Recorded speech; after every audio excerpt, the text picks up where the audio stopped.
Hey guys, let's get more news about Steelers, but first, don't forget to subscribe and leave your like. What WR needy Steelers should do now that Tyler Boyd is with Titans. The Steelers' options are running out. Since trading Diontae Johnson to the Carolina Panthers earlier this offseason, they have a glaring hole at wide receiver. ESPN's Jeremy Fowler reported that Tyler Boyd, whom Pittsburgh previously showed interest in, signed with the Tennessee Titans on Tuesday.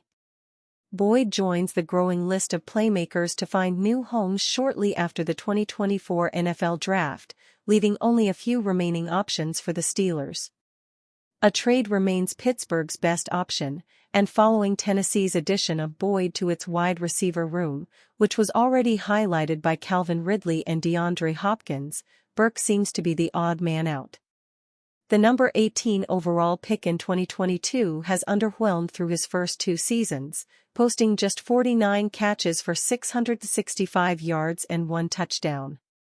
Burks isn't the flashy addition Steelers fans may be hoping for, but he would be an upgrade over Van Jefferson. Plus, Pittsburgh has had recent interest in high-upside players who haven't reached expectations, see Justin Fields. This may be the Steelers' most realistic best-case scenario. General Manager George Paton seemed to reject the idea of trading Sutton ahead of the 2024 NFL Draft. Sean Payton has talked to Cortland. I've talked to Cortland, Payton said via Gabriel Parker of the Denver Post. He's in a good place and we'll just leave it at that. However, Denver has since expanded its roster, using a 4th-round pick on Oregon's Troy Franklin and a 7th-round pick on Utah's Devon Vele. The Broncos can now afford to move on from Sutton with wide receivers Josh Reynolds, Marvin Mims Jr. and Tim Patrick still on the roster as well. There's no denying the connection between Sutton and quarterback Russell Wilson. The two played in Denver together the past 2 years and showcased their connection by combining for 10 touchdowns in 2023. If Denver changes its mind, Pittsburgh should do everything possible to reunite them. The Steelers seem in no rush to add another playmaker, which may hint that they won't at all. General Manager Omar Khan shut down all the trade rumors last week. There's nothing going on right now, Khan said on The Pat McAfee Show. I'm not exactly sure what the verbiage was, what was reported, but nothing to report. Khan may just be keeping his cards close to his chest, but no team has been better at drafting wide receivers outside of the first round than Pittsburgh. That's exactly what the Steelers did once again this year, selecting Michigan's Roman Wilson in the 3rd round, number 84. Wilson may turn out to be the perfect complement to George Pickens, but it would be ideal for the 5'11", 185-pound wide receiver to play primarily in the slot his rookie year. If Pittsburgh likes what it sees from Wilson during rookie minicamp and OTAs in the next few weeks, it may forego adding another wide receiver altogether. Steelers' Justin Fields will not learn crucial lesson from Russell Wilson, says ex-49ers QB. It was not an ideal campaign for the Pittsburgh Steelers last season. They had a conundrum about who gets to be their signal caller because there was no one who could constantly keep the offense running. Eventually, this squad still got to compete in the NFL like Mason Rudolph next season. Now, the option is that one of Justin Fields or Russell Wilson will play in the back seat first before getting fielded. However, a former member of the San Francisco 49ers, J.T. O'Sullivan, posits that there were no lessons learned from the ex-Denver Broncos quarterback. J.T. O'Sullivan was quick to point out that the Steelers' problem is not yet fully solved at all. Instead, the former 49ers signal caller found some issues against Russell Wilson and his ability to command certain aspects of the game. He outlined his frustration about the veteran's teaching capability in his latest statement, via the QB School Live. I am pulling for him. Can he make the necessary adjustments to speed up how he plays? To be able to deliver the ball with some level of anticipation? Now, is he going to learn from Russell?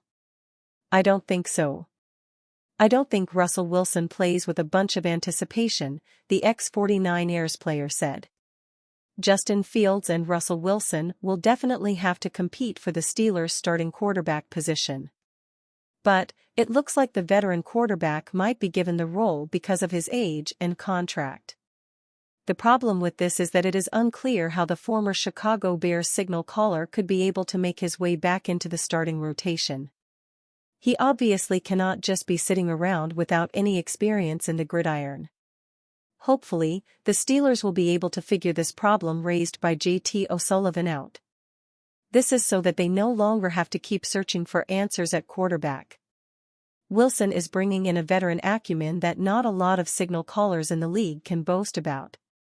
He won a Super Bowl and knows what it takes for the Steelers to get back up into that position again.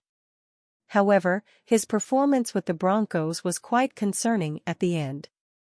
This was due to his crumbling relationship with the front office and coaching staff. Nonetheless, he still produces good numbers. Wilson ended his Broncos stint with 3,070 passing yards alongside 26 touchdowns and only 8 interceptions. Fields, on the other hand, was struggling all season. Despite this, he still racked in a career-high total with his 2,562 passing yards. He also took care of the ball better because it was the first time that he notched single-digit interceptions, 9.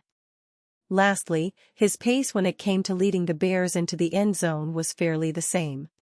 He recorded 16 touchdowns just last season. All of which prove that each signal caller can learn to adapt their style of play. Moreover, the Steelers can also explore the differences in their passing and rushing throughout the season. This first year might be experimental, but if it works out, the Steelers may no longer have a bone that needs fixing in their system. Steelers veteran starter named surprise cut candidate. The Pittsburgh Steelers may replace left tackle Dan Moore Jr. with their 2024 first-round pick. Because of that, the 33rd team's Ari Meirov argued it's now possible that Moore won't even open the season on the Steelers roster. Meirov labeled Moore one of 9 players who could be a surprise cut or trade candidate this summer. Dan Moore Jr. has started 49 games in 3 seasons with the Pittsburgh Steelers, but his time as a starter could end with the drafting of Troy Fautanu, wrote Meirov.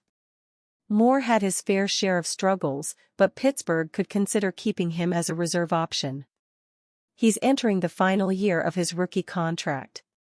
Moore has started at left tackle since week 1 of his rookie season in 2021. He has missed just 1 start since then. The Steelers selected Moore in the 4th round of the 2021 NFL Draft. But each of the past 2 seasons, Pittsburgh chose an offensive tackle in the 1st round of the draft. 2023 first-rounder Broderick Jones started the second half of last season at right tackle while Moore remained at left. 2024 first-rounder Troy Fautanu could replace Moore at left tackle, or Fautanu could start at right tackle with Jones flipping over to the left side. It took Jones until November to enter the starting lineup for good at right tackle last season. For that reason, perhaps the Steelers will be leery of releasing their potential best tackle option off the bench in Moore. It's also not yet clear where Fautanu will play. Some analysts projected Fautanu to play guard in the NFL. However, Pittsburgh's strength along the offensive line last year was at guard. So, it's unlikely the team will want to move either left guard Isaac Seumalo or right guard James Daniels. It's more probably than not that Fautanu will play right away at either left or right tackle. As a former first-rounder pick, Jones isn't heading to the bench. Therefore, if Fautanu plays left or right tackle, Moore will be out of a starting job. That should mean improvement for the Steelers' offensive line because Moore was inconsistent at best. According to some analytics, Moore was one of the worst offensive tackles in the league during 2023. The Pro Football Focus player grades ranked Moore 50th out of 56 offensive tackles who played at least 50% of the team's offensive snaps last season. Even if Jones and Fautanu fulfill their 2024 expectations in the preseason and earn both starting tackle roles, it would make a lot of sense for the Steelers to keep Moore for depth. But he's not necessarily the best tackle option to have on the bench. Steelers head coach Mike Tomlin explained to reporters on November 8 that Moore is significantly better at left tackle than right tackle.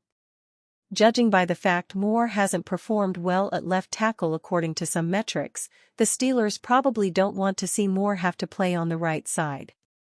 So, if Moore loses his starting job, and the Steelers are confident in Jones and Fautanu, it would make sense for Pittsburgh to move on from the 2021 fourth-rounder.